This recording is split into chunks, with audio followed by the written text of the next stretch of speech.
اعوذ باللہ من الشیطان الرجیم بسم اللہ الرحمن الرحیم الف لام میم ذالک الکتاب لا ریب فیہ ھدی للمتقین۔ اللہ نہایت رحمت والے بے حد رحم فرمانے والے کے نام سے۔ الف لام میم، یہ عالی شان کتاب، اس میں کوئی شک نہیں، پرہیزگاروں کے لیے ہدایت ہے۔ بسم اللہ الرحمن الرحیم، الحمد للہ رب العالمین والصلاة والسلام علی سید الانبیاء والمرسلین وعلی آلہ واصحابہ اجمعین۔ کل اختصار کے ساتھ سورۃ فاتحہ مکمل ہوئی تھی۔ آج سورۃ بقرہ کا آغاز ہو رہا ہے۔ بقرہ کا لفظی معنی ہے گائے، اور یہ اس سورت کا نام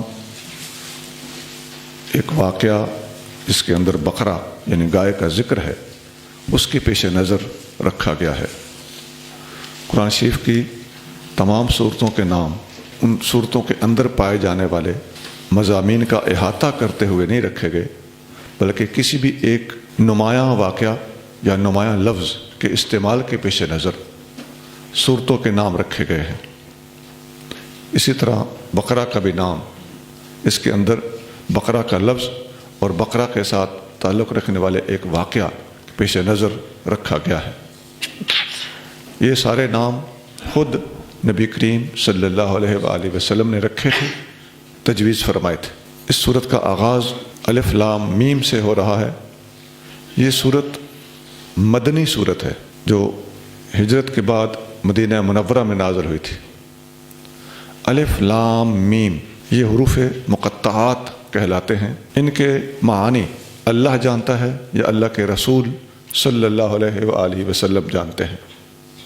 بعض علماء کا خیال ہے کہ اللہ والوں کو بھی اللہ نے یہ معنی بتائے ہیں، لیکن یہ قول ایسا مختار نہیں ہے۔ اس میں یہ بات ضرور ہے کہ اگر اللہ والوں کو ان لفظوں کے معنی آتے بھی ہوں تو جب تک اللہ اس کے رسول کے طرف سے یہ معنی ہمیں عطا نہ ہوئے ہوں تو یہ کسی اللہ والے کا اس کے معنی بیان کرنا دوسروں کے لیے حجت نہیں۔ علماء نے اکثری اعتبار سے جو لکھا ہے وہ یہی ہے کہ لا یعلم تاویلہا الا اللہ ورسولہ، ان کی تعویل اور ان کا معنی اللہ اور اس کے رسول صلی اللہ علیہ وآلہ وسلم کے سوا کوئی نہیں جانتا۔ البتہ حدیثوں میں اتنا آتا ہے کہ نبی کریم صلی اللہ علیہ وآلہ وسلم نے فرمایا کہ قرآن شریف کے ہر حرف کے پڑھنے پر 10 نیکیاں ملتی ہیں۔ الف ایک حرف ہے، لام ایک حرف ہے اور میم ایک حرف ہے، گویا الف لام میم پڑھنے سے 30 نیکیاں پڑھنے والے کو مل جاتی ہیں۔ یہاں سے ایک مسئلہ اور بھی سمجھ آتا ہے کہ جب الف لام میم کا معنی اللہ اس کے رسول کے سوا کسی کو پتہ ہی نہیں، تو ہم جیسے عام آدمی جن کے بارے میں یہ کنفرم ہے کہ ہمیں اس کا معنی نہیں آتا، اس کے باوجود ہم جب الف لام میم پڑھتے ہیں تو ہمیں 30 نیکیاں عطا ہو جاتی ہیں۔ تو ایک سبق مل گیا، ایک ثبوت مل گیا کہ قرآن شریف بے شک سمجھ کے پڑھنا بڑا اجر ہے، ضروری ہے، مناسب تر ہے، لیکن اگر سمجھے بغیر بھی کوئی پڑھتا ہے تو وہ نیکیوں سے خالی نہیں رہتا۔ لہذا عوام مسلمانوں کا، ہماری ان پڑھ خواتین کا، ہمارے ان پڑھ طبقے کا قرآن شریف صرف تلاوت کرنا خامعانی نہ بھی آتے ہوں، اگرچہ حوصلہ افزائی زیادہ اس کی ہے کہ اس کا معنی سمجھا جائے، لیکن پھر بھی بغیر سمجھے بھی قرآن کو پڑھنا اجر سے خالی نہیں ہے۔ تو یہ جو حروف مقطعات ہیں یہ متعدد صورتوں کے شروع میں اللہ تعالیٰ نے استعمال فرمائے ہیں۔ کہیں یہ ایک ایک لفظ کے طور پر آئے ہیں، جیسے صاد، نون، قاف، یہ مختلف صورتوں کے شروع میں ایک ایک حرف کے طور پر بھی آئے ہیں۔ بعض صورتوں کے شروع میں یہ 2 حرف کر کے آئے ہیں، جیسے حامیم۔ بعض صورتوں کے شروع میں 3 حرف آئے ہیں، جیسے الف لام میم۔ بعض کے شروع میں 4 حرف آئے ہیں، جیسے الف لام میم را، الف لام میم صاد. بعض صورتوں کے شروع میں 5 بھی آئے ہیں، جیسے کاف، ہا، یا، عین، صاد، یا ہا میم عین سین قاف. یہ 29 صورتوں کے شروع میں حروف مقطعات ہیں. ایسی صورتوں کی تعداد 29 ہے، 29 ہے. یہ ٹوٹل حرف جو بنتے ہیں، ان میں جو تکرار ہے، ریپیٹیشن ہے، اسے حذف کر دیا جائے تو یہ حروف ٹوٹل بنتے ہیں 14. الف لام میم صاد را کاف ہا یا عین تا سین ہا قاف نون. یہ ٹوٹل 14 حرف. سیدنا ابو بکر صدیق رضی اللہ تعالی عنہ ان حروف کے بارے میں ارشاد فرماتے ہیں، فی کل کتاب سر، ہر کتاب کے اندر کوئی راز ہوتا ہے. بسر اللہ تعالیٰ فی القرآن اوائل السور، اور قرآن شریف کے اندر اللہ تعالیٰ کا راز صورتوں کے آغاز ہیں، یعنی یہ حروف مقطعات. صدیق اکبر کا یہ قول تفسیر بغوی میں الف لام میم کی تفسیر کے تحت دیا ہوا ہے. جب کسی تفسیر کا حوالہ دیا جائے تو ہم جلد نمبر اور صفحہ نمبر بتا سکتے ہیں، ہمارے پاس نوٹ کیا ہوا ہوتا ہے، لیکن مناسب یہ ہے کہ اسی آیت کے تحت آپ کسی بھی تفسیر کو دیکھنا چاہیں تو وہاں دیکھ لیا کریں، کیونکہ بعض کا چھاپے مختلف ہوتے ہیں تو صفحے آگے پیچھے ہو سکتے ہیں. الف لام میم کے بعد یہ پوری آیت مکمل ہونے کے بعد اگلی آیت میں فرمایا ذالک الکتاب لا ریب فیہ ھدی للمتقین. ذالک الکتاب، ذالک کا معنی ہوتا ہے وہ، الکتاب یہ قرآن کو کہتے ہیں. وہ کتاب، قرآن شریف ہمارے سامنے موجود ہے اور قرآن شریف کہہ رہا ہے وہ کتاب. یہ وہ دور اور بعید کے لیے استعمال ہوتا ہے، اور یہ جو دوری ہے وہ کا لفظ استعمال ہوا ہے. یہ جو بعد ہے اس کو بعد رتبی کہتے ہیں، یعنی رتبے اور مقام کے لحاظ سے قرآن وہ ہے. اگرچہ ہمارے سامنے موجود ہے لیکن اس کا مقام اور مرتبہ اتنا اونچا ہے کہ سامنے ہونے کے باوجود یہ کہلانے کی بجائے وہ کہلانے کا زیادہ حقدار ہے، کیونکہ یہ رتبے کے اعتبار سے وہ کہا جا رہا ہے.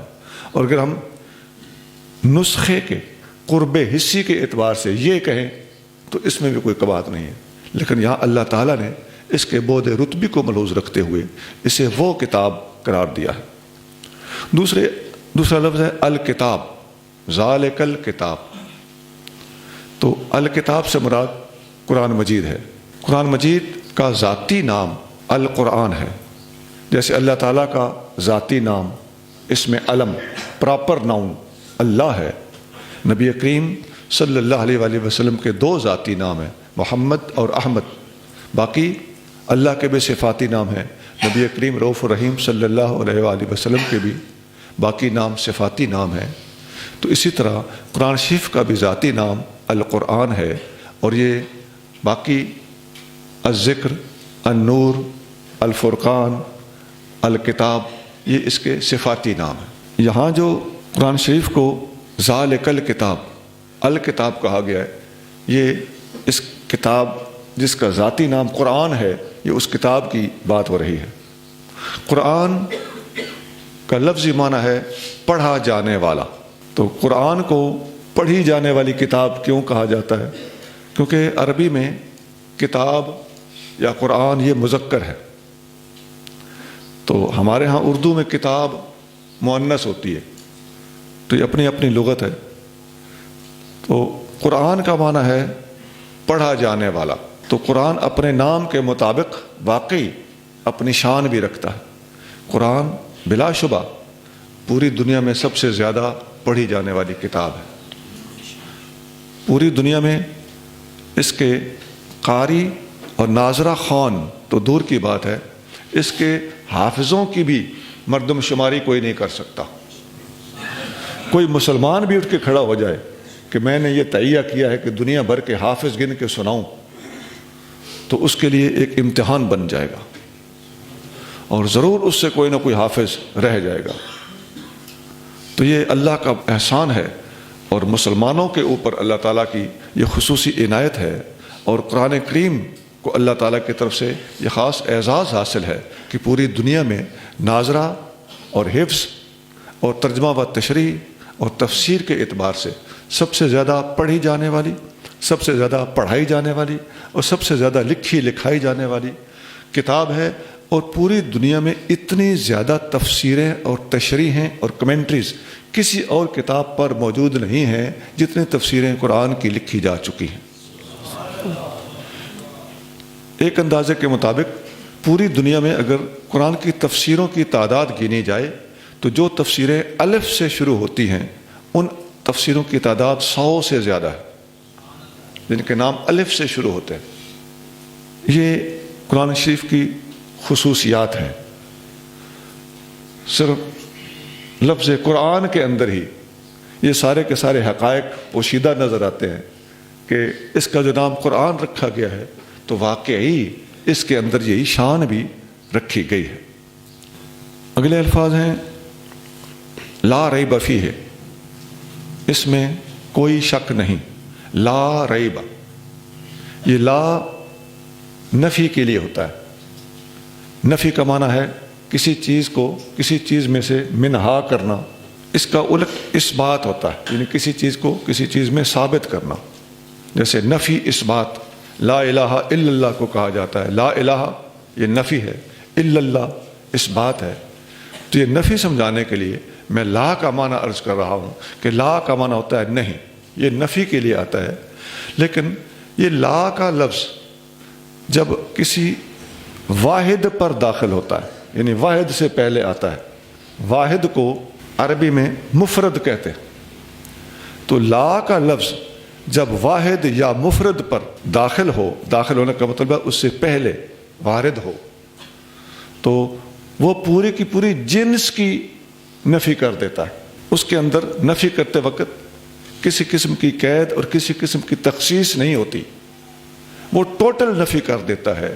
یعنی جیسے لا الہ، یہ الہ مفرد ہے اور اس سے پہلے لا آیا تو اس لا نے ہر قسم کے الہ اور ہر الہ حقیقت میں جو الہ الوہیت کا حقدار ہو ہر لحاظ سے اس کی نفی کرتے۔ اب آگے بحثیں ہیں، یا الہ سے مراد معبودان باطلہ ہیں، یا الہ سے مراد ہر الہ کہا جانے والا ہے، اور الہ کے اندر خود اللہ تعالیٰ شامل ہے یا نہیں، یہ دقائق ہیں۔ لیکن یہ بات بہرحال مسلم ہے کہ جب کسی واحد اور سنگولر اور مفرد سے پہلے لا آتا ہے تو وہ اس کی اگلے لفظ کی پوری جنس کی نفی کر دیتا ہے۔ اس کی مثالیں ہیں لا الہ، اس کی مثال ہے لا نبی، تو لا الہ الا اللہ، اب الا اللہ میں اس بات ہے، وہ ایک اگلی ایشو ہے، اور لا نبی بعدی وہ ایک الگ بات ہے۔ لیکن میں لا کے استعمال کی حد تک بات سمجھا رہا ہوں کہ لا کا لفظ نبی واحد ہے تو مفرد پہ داخل ہوا تو نبوت کی جنس کی نفی کر دی، حضور کے بعد کسی قسم کی کوئی نبوت نہیں ہو سکتی۔ اور لا الہ پہ جب الہ کے لفظ پہ لا داخل ہوا تو جو چونکہ الہ بھی نبیہ کی طرح مفرد تھا تو اس کی بھی پوری جنس کی لا نے نفی کر دی، کسی قسم کی کوئی الوہیت کسی کے پاس نہیں ہے سوائے اللہ کے۔ یہاں لا ریبہ لفظ ہے تو ریب بھی واحد ہے، تو اس کے اوپر جب لا داخل ہوا تو کسی قسم کے شک کی نفی ہو گئی۔ وہ شک قرآن کے ثبوت میں ہو، قرآن کے من عند اللہ، اللہ کی طرف سے ہونا اس اعتبار سے ہو، قرآن کی فصاحت و بلاغت کے اعتبار سے ہو، قرآن کے اندر پائے جانے والے الفاظ اور احکام کے اعتبار سے ہو، تو جس لحاظ سے بھی لیا جائے شک کا کوئی پہلو بھی کہیں سے بن ٹھن کے آ جائے، لا ریبہ کی لا اس شک کی نفی کر کے رکھ دیتی ہے، اس لیے کہ ریب کی پوری جنس ہی لا کے ہوتے ہوئے قرآن کے قریب نہیں آ سکتی۔ اور آپ نے ایک بات اور دیکھی ہوگی، لا نبیہ، لا الہ، لا ریبہ، تو یہ نبیہ پہ زبر، الہ پہ زبر، ریبہ پہ زبر، یہ لا جب کسی مفرد پر داخل ہوتا ہے اور جنس کی نفی کرتا ہے تو اگلے لفظ کے اوپر اس لا کی وجہ سے زبر آ جاتی ہے، یعنی نصب آ جاتا ہے۔ تو یہاں وہی صورتحال ہے، لا ریبہ، کسی قسم کا کوئی شک نہیں، فی ہے، اس کتاب کے اندر۔ اب جو آغاز ہے قرآن کا، اب یہ بالکل سٹارٹ ہے، یہاں شک کی نفی کی جا رہی۔ مسلمانوں کا ایک پہلے دن سے عقیدہ، یقین اور ایک ذہن بنایا جا رہا ہے۔ اللہ تعالیٰ مسلمانوں کی تربیت ہی اس طرح فرما رہا ہے کہ تم نے جب اس قرآن کو کھولنا ہے تو تم نے سب سے پہلے شک کی نفی کرتے ہوئے آگے بڑھنا ہے۔ کسی قسم کا شک شبہ اپنے ذہن میں جب ہوتا ہے، ایسا بندہ کنفیوزڈ ہوتا ہے، ڈبل مائنڈڈ ہوتا ہے، دو دلیلہ ہوتا ہے، دو دھیان ہوتے ہیں۔ جب دھیان بٹتا ہے تو بے یقینی وارد ہوتی ہے، جب بے یقینی آتی ہے تو بندہ کسی ٹھکانے کا نہیں رہتا۔ دوسرے خیال کا آنا ہی تذبذب اور بے یقینی پیدا کرتا ہے۔ شیطان جو وسوسے ڈالتا ہے، یہ وسوسہ کیا ہے؟ آپ اس کی باریکی میں ایک نفسیات کے ماہر کی طرح غور کیجئے تو وسوسہ اس کے سوا کچھ نہیں کہ وسوسہ ایک دوسرے خیال کا نام ہے۔ اللہ ایک ہے، شیطان دوسرا خیال ڈالتا ہے، تو اس نے بندے کو کنفیوز کر دیا، ریب ڈال دیا، ذہنوں میں تشکیک پیدا کرنا، یہ شیطان کا روز اول کا حربہ ہے۔ آپ یہ کر کے دیکھیں، کچھ نہیں ہوتا ہے، یہ بھی ہو سکتا ہے، اللہ نے تو یوں فرمایا ہے، یہ دوسرا خیال ڈال دیا تو بندہ ڈبل مائنڈڈ ہو گیا۔ یہ شیطان سے کام شروع ہوا۔ ہر دور کے لوگوں نے جو شیطان کی راہ پر چلنے والے ہیں، انہوں نے یہی حربہ استعمال کیا۔ جب بھی آپ دیکھیں کہ اسلامی تعلیمات کے اندر قطعیات اور ظنیات کے جھگڑے کھڑے کیے جا رہے ہیں تو سمجھ لیجئے کہ یہ شیطان کے پرانے چیلے ہیں۔ سیدھی سیدھی لائن ہے، سیدھی سیدھی زندگی ہے، سیدھے سیدھے احکام ہے، سیدھے سیدھے عقائد ہے، آپ چپ کر کے چلتے جائیں۔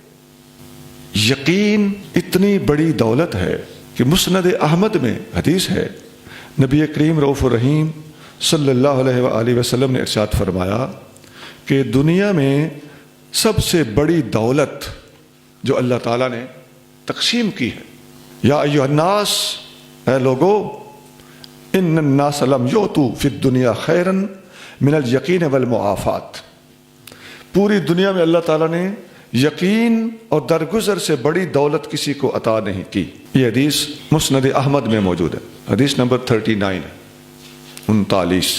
صدیق اکبر رضی اللہ تعالیٰ عنہ اس کو روایت کرتے۔ حضرت عبداللہ بن مسعود رضی اللہ تعالیٰ عنہ کا ایک فرمان ہے، وہ فرماتے ہیں کہ ان الیقین ایمان کلہ، یقین مکمل ایمان کا نام ہے۔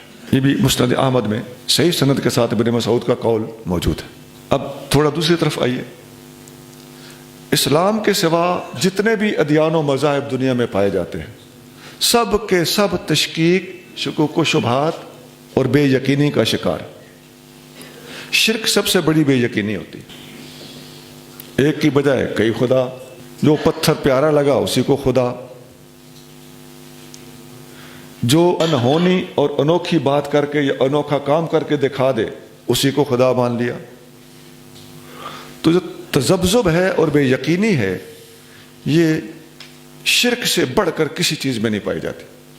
اللہ تعالیٰ جل شانہ بعثت اور حساب کتاب کے منکر لوگوں کے بارے میں قرآن شریف میں ارشاد فرماتا ہے کہ جی یہ لوگ کہتے ہیں وقالوا ما هي الا حیاتنا الدنیا، کہتے ہیں جی یہ دنیا کی زندگی ہے، نموت و نحیا، ہم مرتے رہتے ہیں، پیدا ہوتے رہتے ہیں، وما یہلکنا الا الدہر، یہ جو ہمارے اوپر موت آتی ہے اس زمانے کا پھیر ہے، یہ زمانہ دہر ہمیں ہلاک کرتا ہے۔ وما لہم بذلک من علم، اللہ ان پہ تبصرہ کرتے فرماتا ہے ان لوگوں کے پاس مضبوط علم کوئی نہیں ہے، فإنہم الا یظنون، ان کے پاس شک ہے، گمان ہے، ظن ہے۔ تو توحید کیا ہے؟ یقین۔ اور توحید کے مخالفین کے پاس، اللہ کے منکروں کے پاس، اسلام کے مخالفین کے پاس کیا ہے؟ شک۔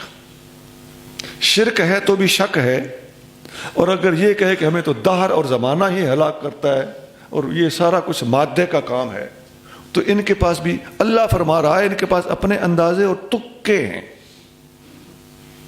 محض شکوک و شبہات ہے۔ قرآن ان کے لیے ظن کا لفظ استعمال کرتا ہے۔ یہ سورۃ جاسیہ ہے، آیت نمبر 23 اور 24۔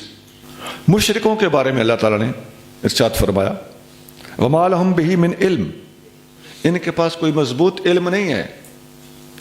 إِن يَتَّبِعُونَ إِلَّا الظَّنَّ، یہ لوگ ظن اور گمان کی پیروی کر رہے ہیں۔ وَإِنَّ الظَّنَّ لَا يُغْنِي مِنَ الْحَقِّ شَيْئًا، اور شک جو ہوتا ہے یہ حق میں سے کوئی حصہ کسی کو عطا نہیں کرتا، اور شک جو ہوتا ہے یہ حق کا کچھ بگاڑ نہیں سکتا۔ یہ سورۃ النجم ہے، اس کی آیت نمبر 28۔ اب آپ نے ایک لا ریب فیہ کو اگر اچھی طرح سمجھ لیا، اور قرآن کا لا ریب ہونا، اللہ تعالیٰ کا قرآن کے آغاز پر ہی امت مسلمہ کو لا ریب راستے پر لگا دینا، گویا شرک کی نفی، منکرین ادیان و مذاہب کی نفی، اور بے یقینی کی نفی، اور یقین کی دولت عطا کرتے ہوئے مضبوط راہ پر چلا دینا، اس کا قرآن کے آغاز میں ہی اللہ نے ہمیں درس اور سبق دے دیا ہے۔ اب ہر مسلمان پر لازم ہے کہ مسلمان اپنے دین کے راستے پر، قرآن و سنت کے راستے پر، دین کی تبلیغ کے راستے پر، اس پڑھنے پڑھانے کے راستے پر رائٹ لیفٹ اور دائیں بائیں سے آنے والے شکوک و شبہات کو کاٹ کے رکھتے ہوئے پورے یقین اور وثوق کے ساتھ اس میدان میں کود جائے، اور اللہ کی خاطر، اللہ کے دین کی خاطر اپنی پوری کی پوری کاوشیں لڑا دے، اور اپنی پوری احتیاطوں اور پورے پلاننگ اور منصوبہ بندی کے مطابق اس طرح چل پڑے کہ اب اگر جان بھی جاتی ہے تو جائے، ہمیں یقین ہے کہ ہماری جان رائے گاہ نہیں جائے۔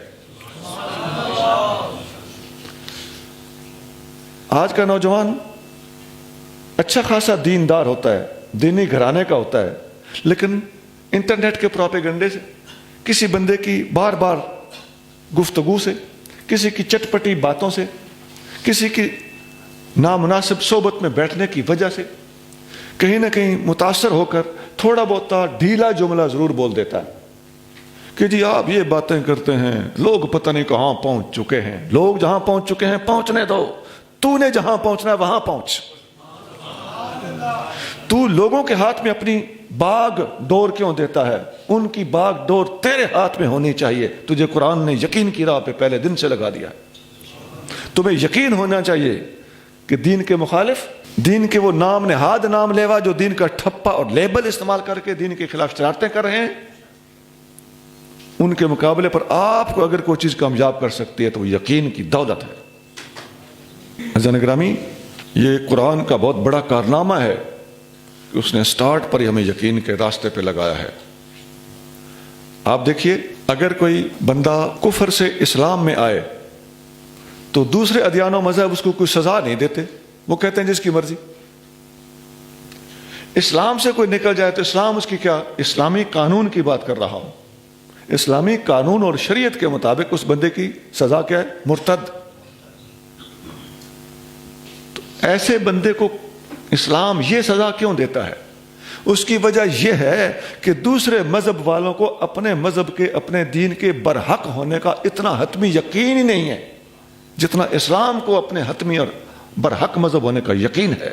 کہ اس یقین والے حتمی طور پر فائنلائزڈ قسم کے اختیار کیے جانے کے قابل دین سے نکل کر کو جاتا ہے تو اس بندے کی سزا یقین ہے ہمیں کہ وہ چونکہ غلطی پر چلا گیا ہے، لہذا اس کی سزا وہی ہے جو مرتد کی سزا ہوتی۔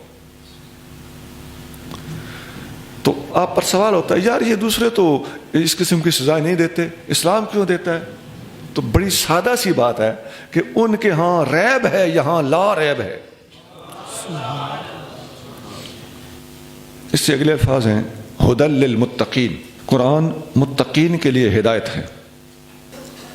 ہدن، ہدایت۔ پیچھے سورۃ فاتحہ میں ہم نے اللہ سے مانگا تھا اہدنا، یا اللہ ہمیں ہدایت دے، تو گویا یہ اس سوال، اس دعا کا جواب ہے، اس کی اجابت ہے کہ اللہ تعالیٰ فرماتا ہے مجھ سے ہدایت مانگنے والے یہ لے قرآن، یہ ہے تیری ڈیمانڈ، یہ ہے تیری دعا کی قبولیت، قرآن کو اختیار کر۔ قرآن شریف پوری دنیا کے لیے ہدایت ہے، قرآن شریف پوری دنیا کے اندر پائے جانے والے جو مزید اللہ کے متقی اور نیک بندے ہیں ان کے لیے بدرجہ اولا ہدایت ہے، ان کی سطح ان کے لیول کے مطابق انہیں ہدایت فراہم کرتا ہے۔ اور قرآن شریف منزل مقصود کے متلاشیوں کے لیے اللہ فرماتا ہے ھذا بلاغ للناس، یہ لوگوں کو منزل مقصود تک پہنچانے والی چیز ہے۔ اور قرآن شریف طالب علم کے لیے تذکرہ ہے، تذکرہ کا معنی نصیحت، اور قرآن شریف کاملین اولیاء کے لیے تبصرہ ہے۔ تبصرہ کا معنی ہوتا ہے بصیرت کی چیز اور عبرت کی چیز اور آنکھیں کھولنے والی چیز۔ میں نے تھوڑے لفظوں میں بہت ساری بات کہہ دی ہے، مطلب کیا ہوا؟ قرآن شریف عوام کے لیے بھی ہدایت ہے، متقین اور خواص کے لیے بھی ہدایت ہے، طالب علموں کے لیے بھی ہدایت ہے، اللہ کے کامل ولیوں کے لیے بھی ہدایت ہے۔ اور جس لیول، جس سطح اور جس مقام تک کوئی پہنچ چکتا ہے اس سے اگلی منزل تک پہنچانے کے لیے قرآن ہر موڑ پر پہنچ کر ہدایت دیتا ہے۔ ہدایت کے مختلف مراتب علماء نے بیان کیے ہیں۔ امام فخر الدین رازی رحمۃ اللہ علیہ نے اور دیگر علماء نے عام طور پر ہدایت کے 2 درجے بیان کیے ہیں، ایک ہے اراۃ الطریق، راستہ دکھا دینا، اور ایک ہے ایصال الی المطلوب، منزل مقصود تک پہنچا دینا۔ تو بعض علماء نے باریکیوں میں جا کر اس کے اندر بھی مزید سٹیپس بنائے۔ اراۃ الطریق، راستہ دکھا دینا، اذہاب علی الطریق، راستے پہ چلا دینا، دکھانا کہ یہ ہے، یہ دکھانا ہوا، اور پکڑ کے چلا دینا یہ اس سے اگلی ہدایت ہے، منزل مقصود تک پہنچا دینا، ایصال الی المطلوب ہوا۔ اور اس سے اگلی منزل بھی ہے الاستقامت علی الطریق، اسی راستے پر پھر قائم رکھنا۔ سنا رنگو رنگ سہیلیاں تے رنگو رنگ گھڑے، بھریا اس دا جانیے جس دا توڑ چڑھے۔ یہ تمام درجے ہدایت کے ہیں۔ قرآن شریف میں آتا ہے وَاعْبُدْ رَبَّكَ حَتَّى يَأْتِيَكَ الْيَقِينُ، اپنے رب کی عبادت کرتا چلا جا حتیٰ کہ تجھے یقین آ جائے۔ تو اب یقین کیا ہے؟ پہلی سطح پہ آپ نے عمل کیا، یقین آیا، اگلی سطح پہ پہنچ گئے، اس سطح پہ عمل کیا، یقین آیا، اگلی سطح پہ پہنچ گئے، اور درجات اور مراتب کی اور یقین کی سیڑھیاں چڑھتے گئے۔ ہر یقین کے حصول کے بعد اگلے یقین کی ضرورت پڑتی گئی، اور یقین کے درجے جیسے جیسے بڑھتے گئے بندے کو بھی ارتقاء ملتا گیا۔ اسی لیے علماء نے حتمی طور پر لکھا ہے کہ یہاں یقین کا جو اینڈ ہے وہ کیا ہے؟ تسلسل تو ہو نہیں سکتا، کہیں اس نے جا کے اختتام پذیر تو ہونا ہے۔ تو یقین کے حصول کے بعد ایک درجے کے بعد دوسرا، دوسرے کے بعد تیسرا، تیسرے کے بعد چوتھا، چلتے چلتے بالآخر بندے پر موت ہی آ جائے گی، اور یہ مناظر ہدایت اور یقین طے کرتا چلا جائے گا۔ تو اب اس کا ترجمہ آیت کا یہ بنا کہ وَاعْبُدْ رَبَّكَ حَتَّى يَأْتِيَكَ الْيَقِينُ، اپنے رب کی عبادت کرتا جا حتیٰ کہ تجھے موت آ جائے۔ تو وہاں یقین سے مراد موت کیوں لی گئی ہے؟ یقین کا لغوی معنی موت تو ہوتا نہیں، تو وہ جو میں نے کل عرض کیا تھا کہ مرادی معنی اور کانٹیکسٹ کے اندر استعمال کیا گیا لفظ ہے، تو وہاں اس کے معنی کیا ہے؟ تو یہ سارا سیاق بتا رہا ہے، یہ پوری پس منظر اور فلسفی بتا رہی ہے کہ اس آیت میں یقین کا معنی موت لیے بغیر چارہ کو نہیں۔ تو ہدایت ہے متقین کے لیے، اسی لیے چونکہ ہر درجے کے آدمی کے لیے ہدایت ہے، تو دوسری جگہ پہ فرمایا ھدی للناس، یہ قرآن پوری کی پوری انسانیت کے لیے ہدایت ہے۔ اور انسانیت کے لفظ میں یہ جو الناس کا لفظ ہے، یہ اہل تحقیق اور اہل لغت نے لکھا ہے کہ الناس کے لفظ میں انسان اور جن سارے کے سارے شامل ہوتے ہیں۔ تو تمام انسانوں اور تمام جنوں کے لیے قرآن ہدایت ہے۔ یہاں انسانوں اور الناس کا لفظ استعمال کرنے کی بجائے متقین کا لفظ استعمال کیا گیا ہے۔ اس کی وجہ یہی ہے کہ جہاں یہ ہر انسان کے لیے ہدایت ہے، وہاں متقین کے لیے ان کے لیول اور ان کی سطح، ان کے درجے کے مطابق بدرجہ اولا ہدایت ہے۔ اور متقین کون ہیں؟ ان کی تعریف کیا ہے؟ جن کے لیے قرآن خصوصی طور پہ ہدایت دیتا ہے وہ اگلی آیت میں آتا ہے. چلیے الذين يؤمنون بالغيب ويقيمون الصلاة ومما رزقناهم ينفقون. جو غائب پر ایمان لاتے اور نماز قائم رکھتے ہیں اور جو کچھ ہم نے انہیں دیا اس میں سے ہماری راہ میں خرچ کرتے ہیں. متقی وہ ہیں جو سب سے پہلے نمبر پہ فرمایا یؤمنون بالغیب. یؤمنون یہ فعل مضارع ہے، ایمان رکھتے ہیں. آمنا یؤمن یہ باب افعال ہے. بالغیب یہ با حرف جر ہے اور غیب اسم ہے. بالغیب تو غیب پر ایمان رکھتے ہیں. غیب پر ایمان رکھنا یہ ان دیکھے مان لینا غیب پر ایمان ہوتا ہے. متقین کی یہ پہلی صفت ہے. پہلی بات تو یہ ہے کہ متقی بچنے والے کو کہتے ہیں، تقوی اختیار کرنے والے کو کہتے ہیں. تقوی کیا ہوتا ہے؟ بچنا. حضرت عمر فاروق رضی اللہ تعالیٰ عنہ فرماتے ہیں، حضرت کعب احبار یہ سابق یہودی تھے، تو یہ نبی کریم صلی اللہ علیہ وسلم کے زمانے میں موجود تھے، لیکن یہ ہیں تابعی، اس لیے کہ ایمان کی حالت میں حضور کو نہیں دیکھا، بعد میں ایمان لائے تھے. تو سابق یہودی عالم تھے، تو کچھ باتیں فاروق اعظم ان سے ان کی سابقہ کتابوں کے حوالے سے پوچھ لیتے تھے. فاروق اعظم کی عادت بھی تھی کہ کسی سے پوچھنا، معلومات لینا اور کسی کے علم کی قدر کرنا یہ ان کا وتیرہ تھا. تو ان سے انہوں نے پوچھا کہ مجھے تقوی کے بارے میں بتاؤ. انہوں نے فرمایا کہ حل اخذت طریقا ذا شوق، کبھی کانٹوں والے راستے پر سے گزرے ہو کہ ادھر ادھر جھاڑیاں ہوں اور بیچ میں راستہ ہو؟ تو انہوں نے فرمایا ہاں گزرا ہوں. تو انہوں نے کہا کہ ادھر آپ نے کیا کیا تھا، کیسے گزرے تھے؟ تو فاروق اعظم نے فرمایا حذرت و شمرت، میں نے احتیاط کی تھی اور اپنا تہ بند سمیٹ لیا تھا کہ کہیں کانٹوں میں الجھ نہ جائے. قال کعب وذالک التقوی، حضرت کعب نے کہا یہی تقوی ہے، یعنی اپنے آپ کو سمیٹ کر اور بچا کر، چاروں طرف سے کانٹے ہوں تو ایسے حالات ہوں. اب آج کے دور کے مطابق آپ اس بات کو یوں سمجھ لیں کہ ہر طرف بد عملی ہو، بد عقیدگی ہو اور الٹا تان و تشنی اور بات بات پہ پکڑ دھکڑ اور بات بات پہ فتویٰ اور گرفت. کوئی شریف آدمی دین کی تبلیغ کرتے ہوئے بھی ڈرتا ہو کہ یار مجھ سے کوئی ایسا لفظ نکل گیا نا، تو کسی نے مثبت نہیں سوچنا. تو ایسے حالات میں گزارا کرنا. تو حضرت کعب احبار کی بات کا مطلب یہ ہے کہ چاروں طرف سے کانٹے ہوں، مخالفتیں ہوں اور نفس کی مخالفت ہو، شیطان کی مخالفت ہو، بد عملی کے اندیشے ہوں، تو اپنے آپ کو سمیٹ کر اور اپنے کردار کو بچا کر اور اپنی شرافت کی سفید چادر کو داغدار کیے بغیر احتیاط کے ساتھ گزر جانے کا نام تقوی ہے. یہ تفسیر بغوی میں فاروق اعظم کا یہ قول موجود ہے. اس کا بالکل پہلی جلد کا 13 نمبر صفحہ ہے. اسی آیت کے تحت ایک حدیث میں آتا ہے تقوی کے حوالے سے، لا یبلغ العبد ان یکون من المتقین حتی یدع ما لا بأس بہ حذرا لما بہ باس.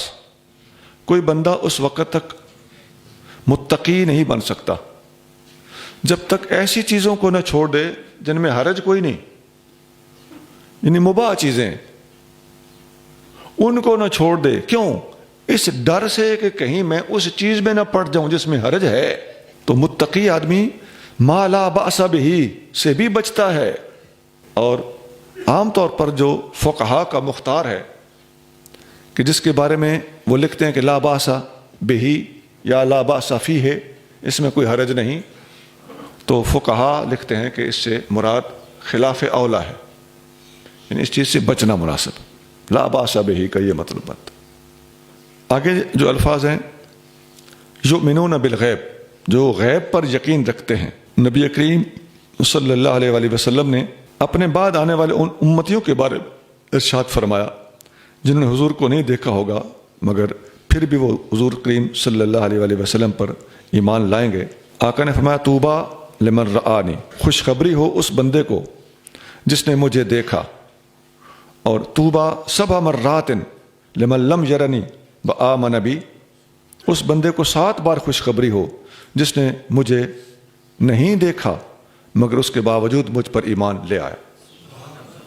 وجہ کیا ہے کہ اس نے اندیکھے مان لیا ہے. ایک حدیث میں آتا ہے حضرت ابو جمعہ رضی اللہ تعالیٰ عنہ فرماتے ہیں کہ ہم نے ایک دفعہ نبی کریم صلی اللہ علیہ وآلہ وسلم کے پاس لنگر کھانا کھایا تو ہمارے ساتھ ابو عبیدہ بن جراح رضی اللہ تعالیٰ عنہ موجود تھے. انہوں نے سوال کیا یا رسول اللہ ہم سے بہتر لوگ بھی ہیں دنیا میں. اسلمنا معک وجاہدنا معک, ہم آپ کے ساتھ ایمان بھی لائے, ہم نے آپ کے ساتھ مل کے جہاد بھی کیا. تو قال نعم, نبی پاک علیہ الصلوۃ والسلام نے فرمایا ہاں. قوم یکونون من بعدکم یؤمنون بی ولم یرونی, وہ لوگ جو آپ لوگوں کے بعد دنیا میں آئیں گے وہ مجھے دیکھے بغیر مجھ پر ایمان لے آئے. یہاں ایک غلط فہمی پیدا ہو سکتی ہے کہ بعد والے صحابہ سے افضل کیسے ہو سکتے ہیں. تو یہ جزوی فضیلت کی بات ہو رہی ہے. ٹوٹل افضلیت, ٹوٹل فضیلت یہ صحابہ اکرام کے پاس, لیکن اس خاص ایک اعتبار سے یہ جزوی فضیلت بعد والوں کو بھی عطا کی گئی کہ بغیر دیکھے ایمان لے آنا. یہاں اس کا بیان کرنے کا مقصد کیا ہے؟ یؤمنون بالغیب, اس کی ایمان بالغیب کی فضیلت یہاں پر بیان کرنا مقصود ہے کہ ایمان بالغیب اللہ کی بہت بڑی نعمت اور دولت. وَيُقِيمُونَ الصَّلَاةَ, پہلے ذکر کیا متقیوں کی پہلی علامت ہے ایمان بالغیب. اس کے بعد فرمایا وہ نماز قائم کرتے ہیں. یقیم بھی باب افعال سے فعل مضارع ہے, اقام یقیم اقامتا. پہلے ایمان کا ذکر کیا پھر نماز کا ذکر کیا. فرق سمجھ آ گیا کہ ایمان اعمال سے اوپر ہوتا ہے. جب ایمان نہیں تو نماز کا پھر کوئی فائدہ نہیں. صحیح بخاری میں ایک حدیث ہے, ایک آدمی دوڑتا ہوا نبی کریم صلی اللہ علیہ وسلم کے پاس حاضر ہوا تو کہنے لگا یا رسول اللہ اجاہد, میں آپ کے ساتھ مل کے جہاد کرنے آیا ہوں. نبی پاک علیہ الصلوۃ والسلام نے فرمایا اسلم ثم قاتل, پہلے مسلمان ہو. وہ مسلمان نہیں تھا تو آقا نے فرمایا پہلے مسلمان ہو پھر جہاد کرنا. مطلب کیا ہے؟ یعنی کسی کا جہاد اور بڑے آڑے وقت میں بھی کسی غیر مسلم کی پیشکش نبی پاک علیہ الصلوۃ والسلام نے اس وقت تک قبول نہیں کی جب تک وہ پہلے ایمان نہ لے آئے. تو ایمان مقدم ہے, نماز بعد میں ہے. تو بہت ساری چیزیں اس سے حل ہو جانی چاہیے, ہمارے ذہن صاف ہو جانے چاہیے کہ آج ہم کسی کو دیکھتے ہیں کہ ہم جیسی نماز پڑھ رہا ہے مگر اس کا ایمان نہیں ہے, وہ نبی کریم صلی اللہ علیہ وسلم کو آخری نبی نہیں مانتا, تو نماز ہمارے جیسی پڑھتا رہے, اذان کے الفاظ ہمارے والے دہراتا رہے, ہماری مسجد جیسی عبادت گاہیں اپنی بناتا رہے. یہ سارے کے سارے کام ایمان اگر نہیں ہے تو یہ سب کچھ ڈھونگ ہے. نماز پڑھنا ایمان کے بغیر محض ٹکرے مارنا ہے, اور زکوٰۃ دینا ایمان کے بغیر محض اجڑنا ہے, اور روزے رکھنا ایمان کے بغیر محض بھوکے مرنا ہے. ان چیزوں کا اس وقت تک کوئی فائدہ نہیں جب تک ہمارے اندر ایمان نہیں ہوگا. اور میں نے صاف حدیث بخاری میں سے دکھائی ہے کہ ایک بندہ تلوار پکڑ کر حضور کو کہتا ہے میں آپ کی امداد کرنے, خدمت کرنے, آپ کے ساتھ مل کے آپ کے دشمنوں کے خلاف جنگ کرنے آیا ہوں, تو حضور نے فرمایا پہلے مسلمان ہو. ایک حدیث مسلم شریف میں ہے, آقا صلی اللہ علیہ وآلہ وسلم نے فرمایا لا تدخلون الجنت حتی تؤمنوا, تم اس وقت تک جنت میں نہیں جا سکتے جب تک ایمان نہیں ہوگا. اور ولن تؤمنوا حتی تحابوا, اور ایمان اس وقت تک نہیں ہو سکتا جب تک آپس میں سارے ایک دوسرے سے محبت نہیں کرو. اب یہ حدیث مسلم شریف میں ہے. اس حدیث کو بیان کرنے کا مقصد تو اس وقت یہ ہے کہ سب سے اول اور پہلے نمبر کی چیز ایمان ہے. تم جنت میں نہیں جا سکتے جب تک ایمان نہیں ہوگا. یہ ہے اس حدیث کا اس وقت مقصودی جملہ جو آپ کے سامنے رکھ رہا ہوں. لیکن اس کے اگلے الفاظ بھی ضمنی طور پر سمجھ لینے چاہیے. تم ایمان والے اس وقت تک نہیں ہو سکتے جب تک آپس میں سب کی محبت نہیں ہوگی. حدیث صحیح ہے, مسلم شریف میں ہے, ترمذی میں بھی ہے, طبرانی میں بھی ہے, کئی کتابوں میں. تو اب سمجھ آ گئی کہ آقا نے دو ٹوک لفظ بولے ہیں, لن تؤمنوا حتی تحابوا, ایمان تمہیں نہیں نصیب ہوگا جب تک آپس میں حب نہیں کرو گے.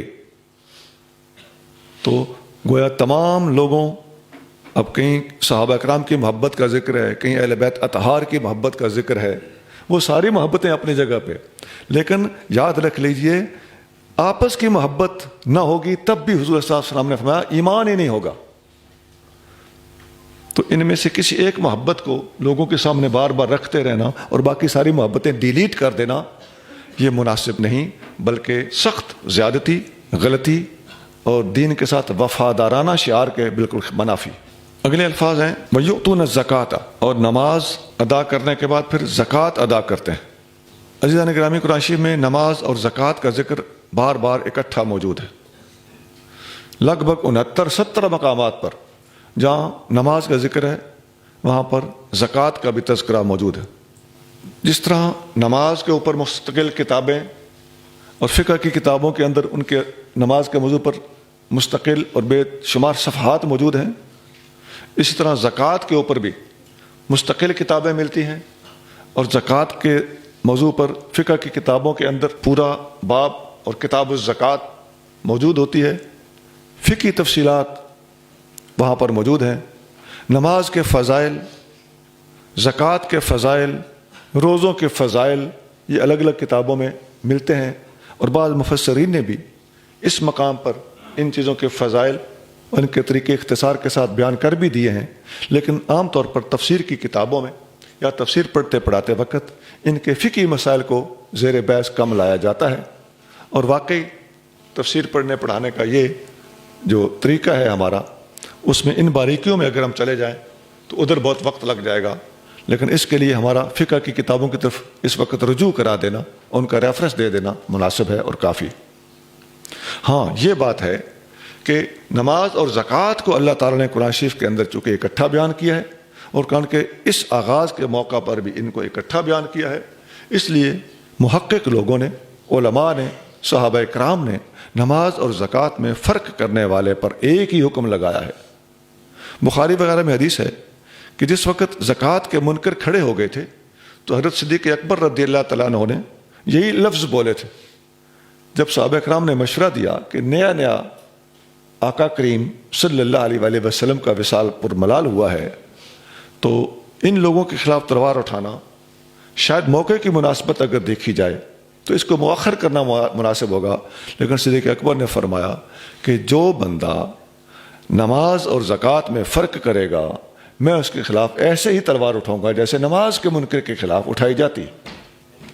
تو زکوٰۃ کے منکر کو نماز کے منکر پر قیاس کیا اور اس کے اوپر وہی حکم لگایا۔ اس کی وجہ کیا تھی؟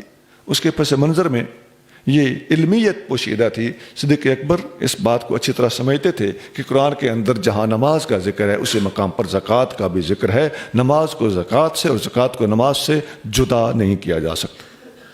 تو یہ جو لفظ ہے نماز قائم کرتے ہیں، تو قائم کرنا کیا ہوتا ہے؟ اقامت الشیء اداء حقہ، کسی چیز کو قائم کرنا، اس کا حق ادا کرنا مراد ہوتا ہے۔ نماز قائم کرنے پر کچھ نام نہاد اصحاب طریقت یہ سوال اٹھاتے ہیں کہ جی نماز تو قائم کرنے کا حکم ہے اور نماز پڑھنے کا تو لفظ کہیں بھی نہیں آیا، تو پڑھنے سے اوپر قائم کرنا ہوتا ہے۔ قائم کرنے کا معنی ہوتا ہے اس کا حق ادا کرنا، تو تم پڑھنے میں الجھانا چاہتے ہو، جبکہ قرآن نماز کو پڑھنے سے اوپر قائم کرنے کا حکم دیتا ہے، تو پڑھنا آٹومیٹکلی قائم کرنے کے اندر شامل ہوتا ہے۔ اور پھر نماز قائم کر کے نبی پاک صلی اللہ علیہ وآلہ وسلم نے اور صحابہ کرام نے دکھائی بھی ہے۔ آقا صلی اللہ علیہ وآلہ وسلم نے 5 وقت نماز پڑھی، 5 وقت اذان دی ہے، اذان دلائی ہے، اور اس کے پڑھنے کے طریقے سمجھائے ہیں۔ کسی نے اگر جلدی جلدی نماز پڑھی ہے تو آقا نے فرمایا جاؤ دوبارہ پڑھو، پھر جلدی پڑھ کے آگے فرمایا پھر پڑھو، پھر جلدی پڑھ کے آگے فرمایا پھر پڑھو۔ بالآخر آ کے وہ عرض کرتے ہیں حضور مجھے سمجھ نہیں آ رہی۔ آقا صلی اللہ علیہ وآلہ وسلم نے فرمایا یوں نماز پڑھو، آہستہ آہستہ، آرام سے۔ تو ساری تفصیل آقا صلی اللہ علیہ وسلم نے ان کو سمجھائی۔ تو یہ ہے نماز کو قائم کرنا۔ باقی نماز کے منکرین اس قسم کی حرکتیں اور اس قسم کے بہانے طریقہ اور تصوف کے بہانے سے کرنے لگے تو وہ اس حد تک گئے گزرے لوگ ہیں کہ اللہ والوں کا یہ فیصلہ ہے، ان کے یہ تجربات ہیں کہ جو تصوف میں مراقبہ بڑی اہمیت رکھتا ہے، تو اہل اللہ کا فرمان ہے کہ نماز سے بڑا مراقبہ اس کائنات میں ہے ہی کوئی نہیں۔ نماز سب سے بڑا مراقبہ ہے، وہ چونکہ ڈیلی پڑھی جاتی ہے۔ بچہ جب پیدا ہوتا ہے تو ماں باپ کو نماز پڑھتا ہوا دیکھتا ہے، جب ہوش سنبھالتا ہے تو اسے نماز پڑھنے کا ماں باپ حکم دے دیتے ہیں، تو اس کے دل میں اس کی قدر کم ہے۔ لیکن اللہ والے جانتے ہیں کہ اللہ کی بارگاہ میں سر نیچا کر کے ماتھا اور پیشانی اور پگڑی اس کے سامنے رول کر، اپنے آپ کو اس قدر گرا کر اور گڑ گڑا کر گھٹنوں کے بل ماتھا زمین پہ رکھ کے اللہ کی بارگاہ میں سبحان ربی الاعلیٰ پڑھنا کتنا بڑا مراقبہ ہے۔ اور سجدہ وہ مراقبہ ہے کہ آپ عام طور پر بیٹھے کھڑے لیٹے مراقبہ کریں گے تو آپ کو آنکھیں بند کرنے کا تکلف کرنا پڑے گا۔ جب بندہ سجدے میں ہوتا ہے تو آنکھیں اس کی بند ہوں تو کیا کھلی ہوں تو بھی بند ہی کے مترادف ہوتی ہیں، اس لیے کہ 1 انچ کے فاصلے پر اس کے سامنے زمین کے سوا ہوتا ہی کچھ نہیں، وہ ساری دنیا سے اس وقت آٹومیٹکلی کٹ چکا ہوتا ہے۔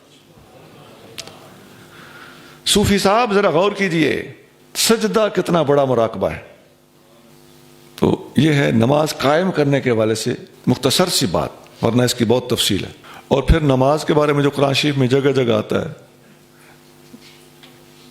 عصر کی نماز وَحَافِظُوا عَلَى الصَّلَوَاتِ وَالصَّلَاةِ الْوُسْطَىٰ، اور حدیث میں صاف آتا ہے کہ صلاۃ وسطیٰ عصر کی نماز ہے۔ اب عصر کی نماز اگر سوٹی لگانا قائم کرنا ہوتا ہے تو عصر کی نماز کا پھر کیا مطلب؟ تہجد کی نماز کا ذکر قرآن میں ہے، وَمِنَ اللَّيْلِ فَتَهَجَّدْ بِهِ نَافِلَةً لَكَ، اس نماز کا پھر کیا مطلب ہے؟ اور وہ جو صاف واضح تفصیل آتی ہے کہ جنگ کے دوران یوں نماز پڑھو، وہ پوری ڈیٹیل ہے قرآن کے اندر کہ فوجیوں کا ایک دستہ امام کے پیچھے کھڑا ہو جائے، 1 رکعت پڑھے، پھر وہ پیچھے ہٹ جائیں، وہ پچھلے جو اسلحہ لے کے پہرے پہ کھڑے تھے وہ آ کے دوسری رکعت پڑھیں، اور یہ پیچھے ہٹ کے اسلحہ لے کے پہرے پہ کھڑے ہو جائیں، اور یہ ان کی ساری تفصیل قرآن کے اندر موجود ہے۔ اب لا اپنی قائم کرنے والی سوٹی اور قرآن کی آیتیں پڑھ، تیرا دماغ ٹھکانے آ جائے گا، اپنے پیر کو چھوڑ دو گے جس نے تمہیں یہ غلط پٹیاں پڑھائیں۔ وَمِمَّا رَزَقْنَاهُمْ يُنْفِقُونَ، یہ جو الفاظ ہیں جو ہم نے انہیں دیا ہے اس میں سے خرچ کرتے ہیں۔ اس میں سے خرچ کرنے کا مطلب یہ ہوا کہ ساری کی ساری دولت خرچ کرنے کا حکم نہیں ہے، اور اس میں سے کتنا خرچ کرنا ہے یہ حدیث کے بغیر آپ کو پتہ ہی نہیں چل سکتا۔ تو یہ اگر مال نصاب کو پہنچ جائے تو اس میں سے 1 سال بھی گزر جائے اور پیسہ آپ کے پاس فالتو ہو، دولت فالتو ہو، اشیاء فالتو ہوں، تو ان میں سے خرچ کرنا، سونا چاندی پیسہ ہو تو الگ نصاب ہے، اور اونٹ گائے بھینس بکری ہو تو الگ نصاب ہے، اور اگر فصل ہو تو اس کا الگ نصاب ہے، پیسہ دولت ہو تو 2.5%، اونٹ گائے بکری ان کا نصاب الگ ہے، بکریاں ہوں تو کم از کم 40، گائے بھینس ہو تو 30، اونٹ ہوں تو 5، ان سے کم ہوں زکوٰۃ نہیں لگتی۔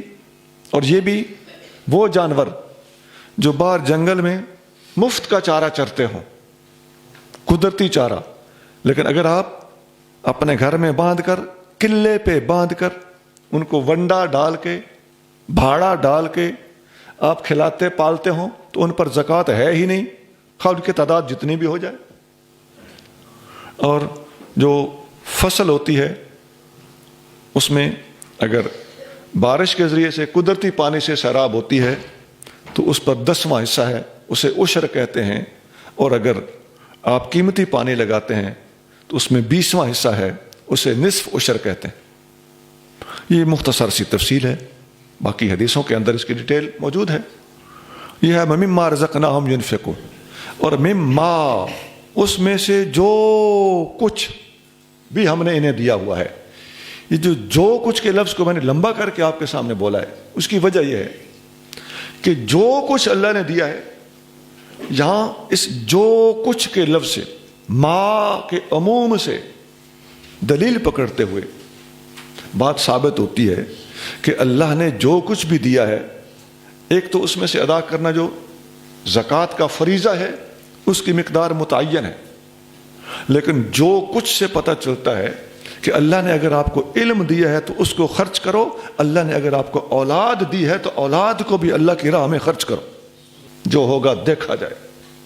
اور اگر دین کو علم پڑھنے پڑھانے کی اور تبلیغی سرگرمیوں میں حصہ لینے کی ضرورت ہے تو اس کام پہ خود بھی لگ جاؤ، اپنے اولادوں کو بھی لگا دو۔ یہ بھی مما رزقناہم، جو کچھ ہم نے انہیں دیا ہوا ہے، یہ اللہ کے دیے ہوئے رزق میں اولاد بھی شامل ہے، اللہ کا دیا ہوا علم بھی اسی دیے ہوئے رزق میں شامل ہے۔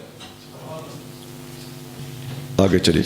والذين يؤمنون بما أنزل إليك وما أنزل من قبلك وبالآخرة هم يوقنون، اور جو ایمان لاتے ہیں اس پر جو آپ کی طرف اتارا گیا اور جو آپ سے پہلے اتارا گیا، اور وہ آخرت پر یقین رکھتے ہیں۔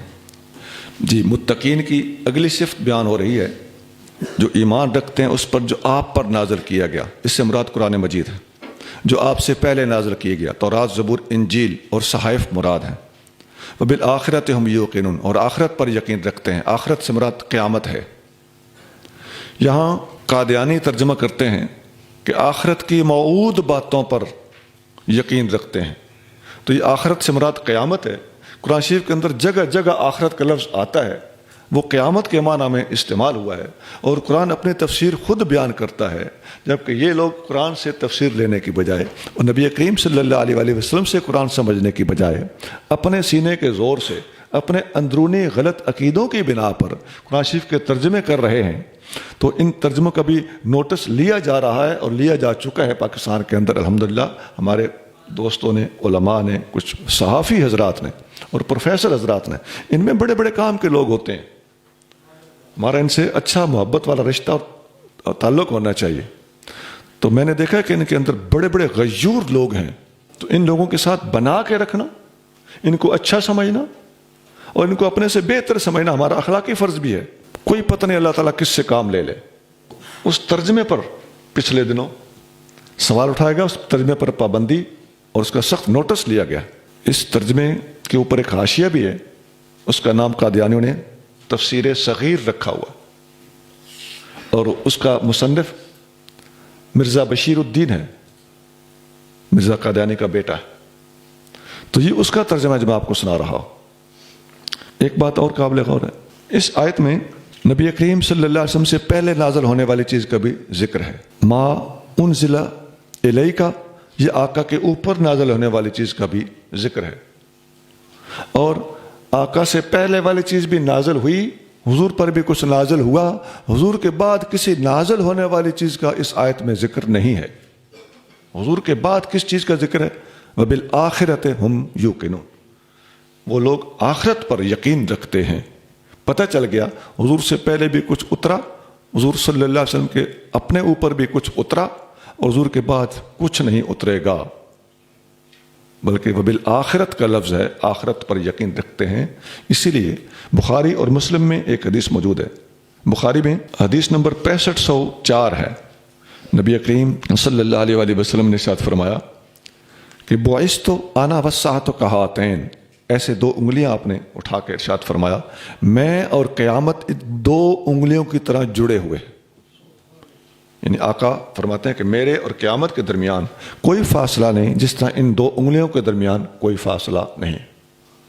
مراد یہ ہے کہ حضور صلی اللہ علیہ وسلم کے بعد کوئی نبی نہیں آئے گا، حضور کے بعد آخرت آئے گی، قیامت آئے گی۔ حضور سے پہلے بھی کچھ اترا ہے، حضور کے اوپر بھی کچھ اترا ہے، حضور کے بعد کچھ نہیں اترے گا بلکہ قیامت، اور اس طرح حضور اور قیامت جڑے ہوئے ہیں۔ آگے چلیے۔ اولئک علی ھدی من ربہم واولئک ھم المفلحون، وہی لوگ اپنے رب کی طرف سے ہدایت پر ہیں اور وہی فلاح پانے والے ہیں۔ ہاں، جو آپ نے ہدایت مانگی تھی اس کا جواب اللہ تعالیٰ نے ان آیتوں میں دے دیا کہ اے ہدایت کے سوالی اور ہدایت کے متلاشی، یہ وہ کام ہے جو آپ نے کرنے ہیں، آپ کو ہدایت مل گئی۔ اور حدیثوں میں آتا ہے یہی چیزیں مجموعی طور پر اور تھوڑے جیسے جیسے احکام نازل ہوتے گئے نبی کریم صلی اللہ علیہ وآلہ وسلم نے وہ چیزیں حدیثوں کے اندر بڑی تفصیل سے بیان کی ہوئی ہیں۔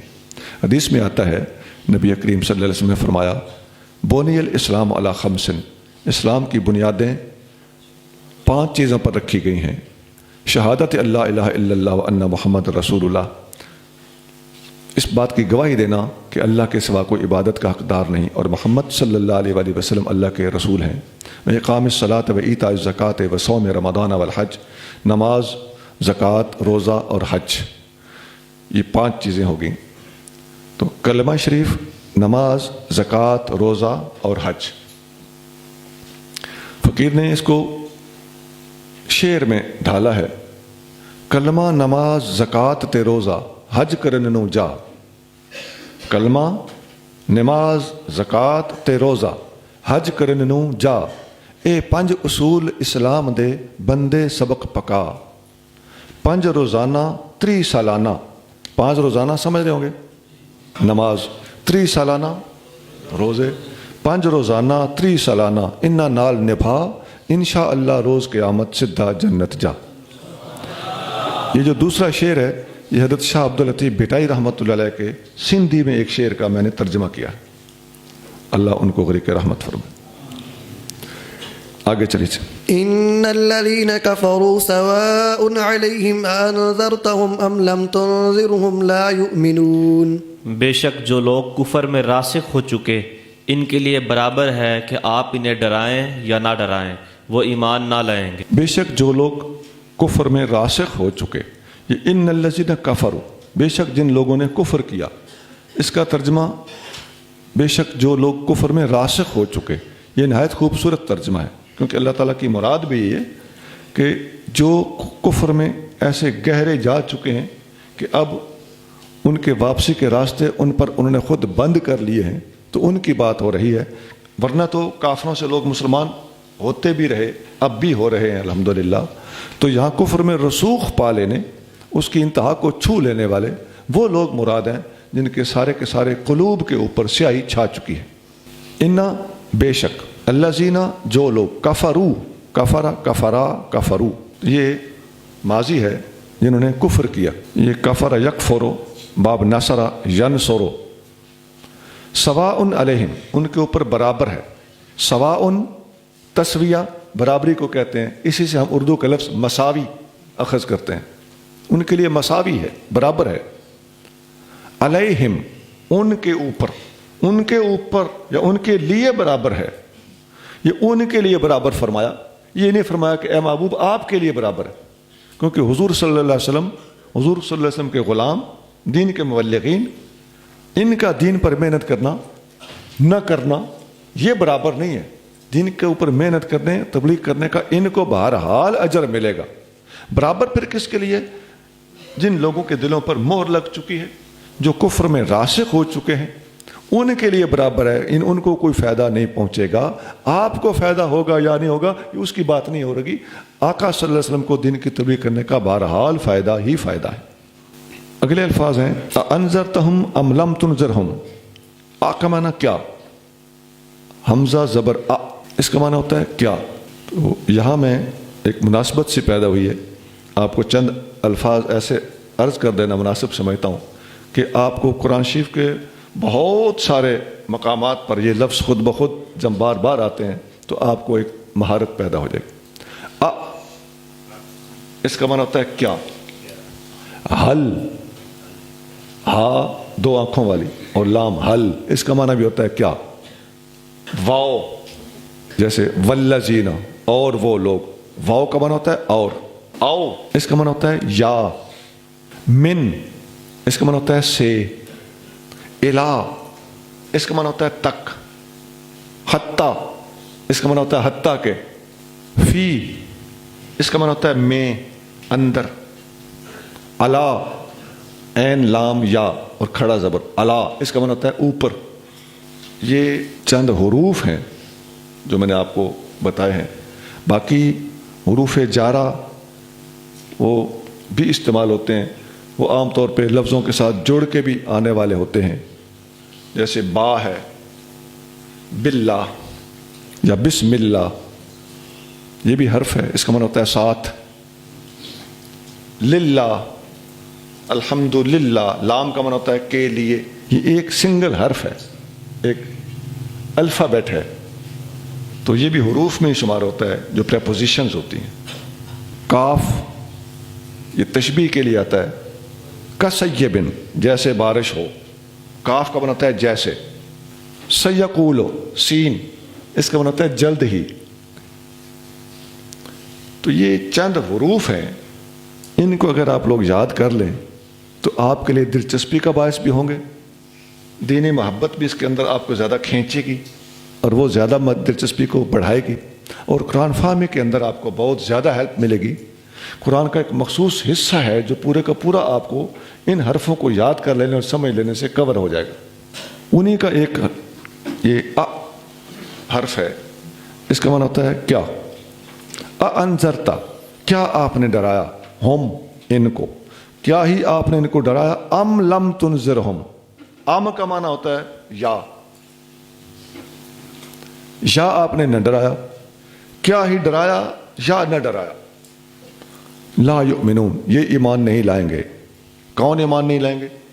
جن کے دلوں میں کفر راسخ ہو چکا ہے. ہر کافر مراد نہیں ہے، کیونکہ کافر مسلمان ہو جاتے ہیں.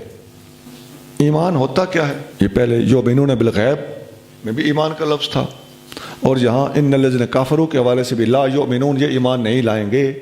چونکہ جو حضور صلی اللہ علیہ وسلم کے زمانے میں کافر تھے، وہ نبی پاک علیہ الصلوۃ والسلام کو جانتے تھے، پہچانتے تھے، اندروں اندر آپ کی عظمتوں کا اعتراف بھی کرتے تھے، پھر بھی لا یؤمنون، ایمان والے نہیں ہیں.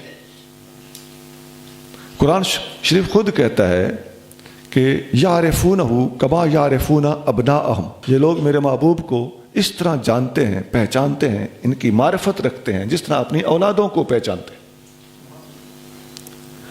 تو اتنی شناخت اور پہچان ان سب کو تھی.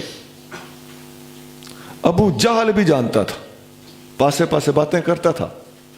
امیہ بھی جانتا تھا، اپنی بیویوں سے باتیں کرتے تھے. حضور صلی اللہ علیہ وسلم نے جنگ بدر میں ان کے قتل ہو جانے کا اعلان کیا تو اندروں اندر اپنی بیویوں سے باتیں کرتے تھے کہ تمہیں تو پتہ ہے کہ محمد جو کہتے ہیں وہ ہو کے رہتا ہے. تو پہچانتے تو تھے صلی اللہ علیہ وسلم. تو آقا صلی اللہ علیہ وسلم کی پہچان ان سب کو حاصل تھی. پھر دنیا نے ان کو، اللہ نے ان کو، اللہ کے رسول کریم صلی اللہ علیہ وسلم نے ان کو صاحب ایمان کیوں تسلیم نہیں کیا؟ وجہ کیا تھی؟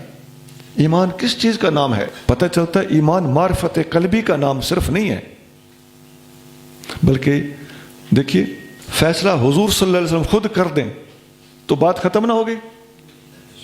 حدیث سن لیجئے، نبی کریم صلی اللہ علیہ وآلہ وسلم نے فرمایا والذی نفسی بیدہ، آقا صلی اللہ علیہ وسلم سادہ لفظوں میں فرما دیں تب بھی ہمارا ایمان ہے، جبکہ آقا تو قسم اٹھا رہے ہیں. قسم ہے اس ذات کی جس کے قبضہ قدرت میں میری جان ہے. لا یسلم عبد حتی یسلم قلبہ و لسانہ، کوئی بندہ اس وقت تک مسلمان نہیں ہو سکتا جب تک اس کا قلب مسلمان نہ ہو، جب تک اس کی زبان مسلمان نہ ہو. قلب اور اقرار باللسان و تصدیق، فرمان کس کا ہے؟ نبی پاک علیہ السلام سے. حدیث کہاں ہے؟ مسند احمد، حدیث نمبر 3672. اس حدیث کو اچھی طرح نوٹ کریں جی، آپ کے بہت سارے مسائل کا اور مختلف مقامات پر فضول بحث کا جواب دینے میں آپ کو بڑی آسانی ہو. آقا فرما رہے ہیں کہ ایمان نام ہے زبان سے اقرار کرنا اور دل سے تسلیم کرنا.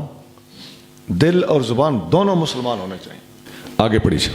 ختم اللہ علی قلوبہم وعلی سمعہم وعلی ابصارہم غشاوۃ ولہم عذاب عظیم.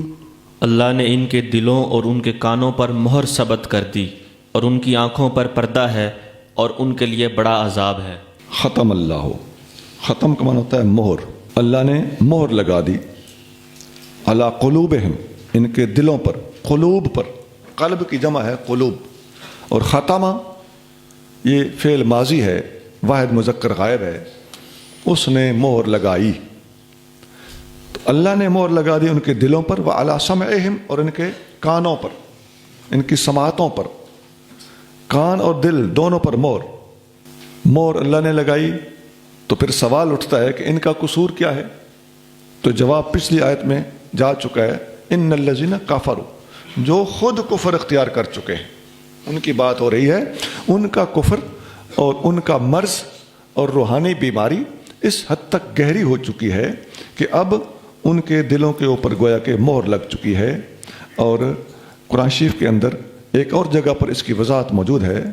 اللہ تعالیٰ فرماتا ہے بل طبع اللہ علیہا بکفرہم، اللہ تعالیٰ نے ان کے دلوں پر مہر لگائی ہے ان کے اپنے کفر کی وجہ سے. یہاں بات کھل گئی. جیسا میں نے بتایا تھا کہ قرآن ایک جگہ پر ایک بات کرتا ہے، دوسری جگہ پر اپنی ایک بات کی وضاحت کرتا ہے. تو بکفرہم، مہر لگنے کا سبب ان کا اپنا کفر ہے. ایک اور جگہ پہ فرمایا فلما زاغوا ازاغ اللہ قلوبہم، جب یہ ٹیڑھے ہوئے تو اللہ نے ان کے دلوں کو ٹیڑھا کر دیا، یعنی ٹیڑھا ہونے دیا. تو پہلی آیت جو ہے وہ سورۃ النساء میں آیت نمبر 155 ہے، اور یہ دلوں کو ٹیڑھا ہونے والی آیت جس میں ذکر دلوں کے ٹیڑھا ہونے کا ہے یہ سورۃ صف کی آیت نمبر 5. اور اس طرح کی آیتیں کافی ہیں. تو آپ کو ایک دو آیتیں بتا کر دلوں پر مہر لگانے کی حقیقت واضح کرنا مقصود ہے، اور وہ الحمدللہ ہو گیا. حدیث میں آتا ہے جب بندہ گناہ کرتا ہے اس کے دل پر ایک کالا داغ پڑ جاتا ہے. اگر وہ توبہ کرے تو وہ داغ دھل جاتا ہے، اور اگر توبہ نہ کرے دوسرا گناہ کرے تو وہ داغ ڈبل ہو جاتا ہے. پھر بھی توبہ کرے تو داغ ہٹ جاتے ہیں.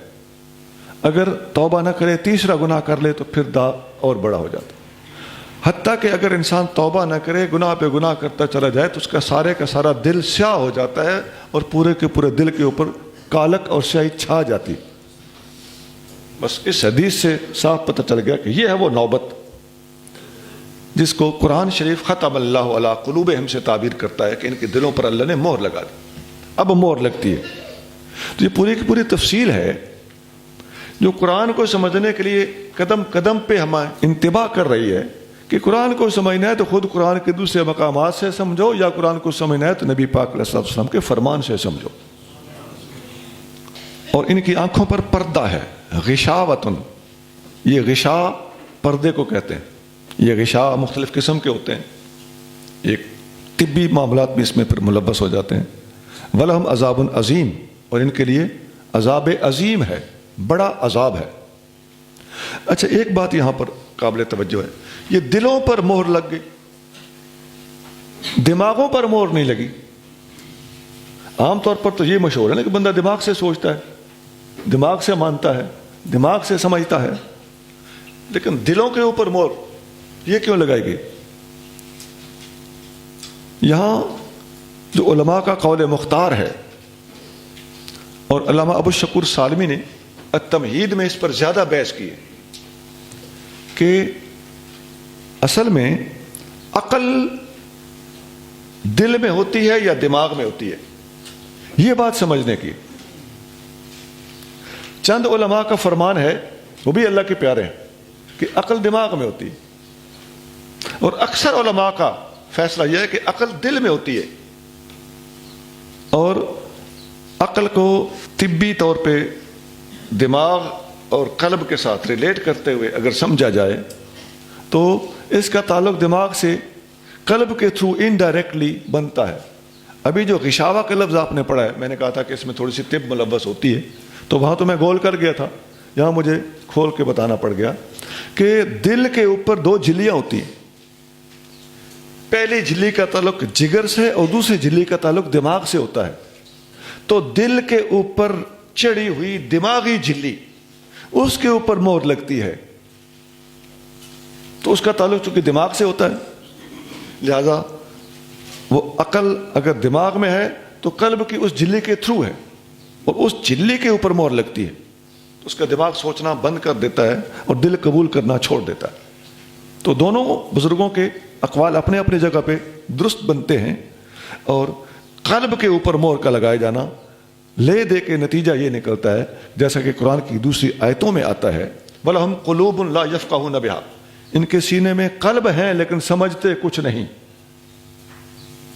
تو پتہ چلتا ہے کہ سمجھنا قلب کا کام ہے، وہ الگ طبی مسئلہ ہے، اس کا شریعت سے کوئی تعلق نہیں کہ قلب کی جو دماغی جھلی ہے اس کا اس کے اندر وہ آپریٹ ہوتی ہے اور وہ لنک بناتی ہے دماغ کے ساتھ، اور دماغ اس کو استعمال کرتا ہے، اور دماغ اور قلب آپس میں انٹرنلی ریلیٹ ہوتے ہیں۔ سبحان ربک رب العزت عما یصفون وسلام علی المرسلین والحمد للہ رب العالمین۔